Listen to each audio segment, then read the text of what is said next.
Samantala, iginiit ng ilang mambabatas sa House Committee on Justice na malinaw at hindi out of context ang video na nagsisilbing ebidensya sa umunoy banta ni Vice President Sara Duterte laban kay Pangulong Ferdinand Marcos Jr., First Lady Liza Araneta Marcos at dating House Speaker Martin Romualdez. Ayon kina Representative Leila de Lima at Committee Chair Representative Jerry Luistro, hindi dapat seryosohin ang pahayag ng kampo ni Duterte na guesswork lamang ang mga natuklasan. Binigyan diin ni Representative de Lima na kumpirmadong authentic ang video ayon yan sa National Bureau of Investigation at hindi rin ito itinanggi ng Vice Presidente. Dagdag pa niya, malinaw ang konteksto ng mga pahayag ni Duterte at ang mga paliwanag ng kanyang kampo, itila pagtangtangkang ilihis ang usapin ng pananagutan.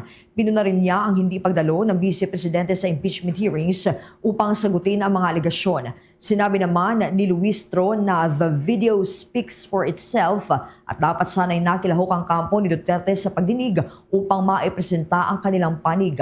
Kaugnay nito, ipinaliwanag din ni Representative Luistro na ang paglilinaw ng Korte Suprema sa terminong forthwith ay pagkilala sa kapangyarihan ng Senado na magtakda kung kailan sisimulan ang impeachment trial basta't ito ay sa loob ng reasonable time at hindi umano ito hadlang sa pagpapatuloy ng proseso.